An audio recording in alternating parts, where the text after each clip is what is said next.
Hi guys, welcome back to the channel. We're going to have to speedrun this one a little bit because I've got a lecture in less than 15 minutes. I tried to record this earlier, so the pack that I would normally do is already open. It's part of the Lost Abyss collection, which packs are really hard to open, so they always look like shit once I've opened them, which is sad. But today we're going to be going through the quarterfinals and then predicting the semi-finals of the Worlds from this year. Yeah, so we'll start off with the pack. I won't go too in depth on them, I'll just say some very quick things. Roster Shide, or Lost City, is a really cool trainer card, in my opinion. I think that art looks really quite cool. And then Mimiropu is also a pretty cool card because I got the basic version in the first pre-evolution card in the cards I used to check that these weren't resealed, so that's pretty cool. Anyway, on with the video. So I guess to start off with, I'm going to have to apologise and hold my hands up about the LPL and the fact that I am truly an LPL apologist. Because I predicted DRX to get slapped by EDG, and I predicted T1 to lose to RNG. I think that T1 RNG, properly, I need to hold my hands up. I completely misread that. I think RNG were not as competitive as I gave them credit for, and I think T1 absolutely destroyed them on that one. And then DRX EDG, I still think EDG was a better side, but we'll get into that when I get on there. So for this time, we're going to go through from the semi-finalists rather than just breaking down the quarters and talking about what the teams that got knocked out did wrong, particularly, just because of my interest of time. But we'll talk about JDG. JDG, I still think I've got a really good chance of being competitive. I think if there's one criticism I would make of them, or one doubt I'd have about them, it's that they weren't really tested in the quarters because Rogue's drafting with Lee Sin Azir or Lee Sin LeBlanc and Callista was really quite bad. I can see what Rogue would try to do in terms of comfort and things, but in terms of the meta, probably not the best idea. I mean, they did still get Maokai and stuff, but they had Renekton, Lucy, and Nami. I just really hated the drafts. But 369, Kanavi, actually, I was gonna just list the whole team there. The whole team played pretty well, and I think that's reflected in the fact that Rogue never looked in any of the games. So that's a good sign for them going into the semis. In terms of T1 RNG, I think T1 showed that they can read teams really well. They really restricted the strengths of RNG down throughout the whole team. I think Gumagosi looked the best he's looked since spring, which is really positive for T1 as he's just peaking at the perfect time. Maybe it's something to do with him being driven by the fact that he can finally see the end goal. But the fact that they were able to pull out Heimerdinger support and they had weird within the current meta ADC picks, and they just destroyed one of the best teams in the world. I think that's really, really positive. What does that mean for my prediction for the semis? It's quite hard. I think it's going to be 3-2 either way. I'm personally going to continue to back the LPL and JDG. I think T1 still have quite a high potential. I mean, I can't lie to you and say I remember all these games all in depth because I've watched most of them at 1 AM and that's not conducive to a good taking a good opinion from those games and truly understanding the games. And I will try and rewatch them for the grand final to get a good picture and a good build up for the grand final, and then I will be producing content after the grand final, even though it's the off season. So there will be that to look forward to. And I'll just continue trying to understand it a bit more and learning a bit more with time.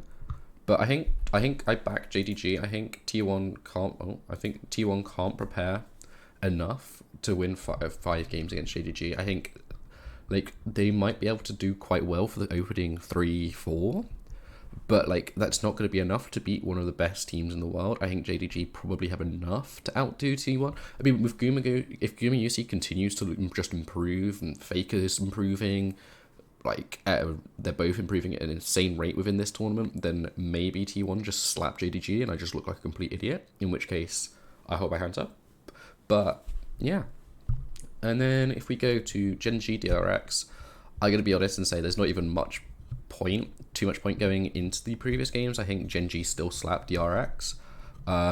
Genji, yeah, they look shaky against Damwon, and I don't really remember any of the games after the opening game. But if there was one thing I would say, I'd say that the drafts from Genji got a bit questionable. Well, they were all questionable actually. and Showmaker definitely popped off in games 2 and 3 and 4. I was actually meant 3 and 4 originally, but he did pop off in game 2 as well quite a bit. And he was deservedly MVP from memory, although, as I said, my memory is not great of this game. But yeah, I think it's hard to see Gen.G not being good enough. They're a very, very solid team. I think if they can play to their strengths, I can definitely see them winning quite comfortably. I guess it's worth talking about DRX EDG because I got this game so horribly wrong in my predictions. I think I said it would be a 3-1 to EDG. I still think EDG are the better team. I think once they won the second game, though, they didn't necessarily take their foot off the gas. I think that's the wrong sort of thing. But I think they felt a bit too comfortable, and then they lost the game, and they were suddenly like on edge again. DRX definitely try to copy T1. Like, I know Heimerdinger is a thing, right? Don't get me wrong. I know Heimerdinger support is a thing, but to pull it out off in Worlds, you need a special team, and they couldn't do it, and they looked a bit silly trying it. And I don't think that's the reason why they lost the opening 2 games. I think there was a clear difference in ability from the two teams. If I have one major worry for Gen.G, it's that they've been figured out a little bit. But like DRX don't really have a player that screams to me like he's gonna be a showmaker. Like if we go actually into DRX, right? Who have they got? They got Kingen, solid player, Pyoshik, Juhan, both solid players, but like they're not gonna carry you against the best teams in the world. Zeka and Beryl, like not gonna do too much. I'm still a fan of Deft, a big fan of Deft. I just don't see them doing it. So that's it. I don't know if I gave a number. I said a 3-0, 3-0.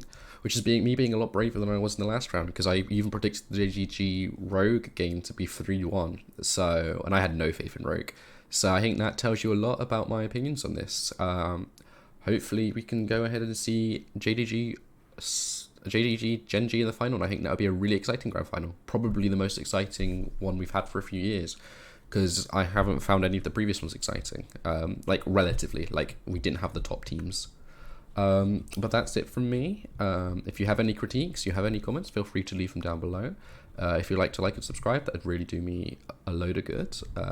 Although I do only have like 10 subscribers. I have got something in the works. It will come out before the Premier League on Saturday. But if that gives you a hint as to what it's going to be. But it's going to be a lot of work, and honestly, I don't think it will be a very finished product, but it needs to come out before the games on Saturday. And it's just a trial one for the main thing, but it will be part of the main like series that I'm doing. So hopefully it comes out pretty decently. We'll just have to wait and see. But that's it from me. I hope you have a good day. See ya.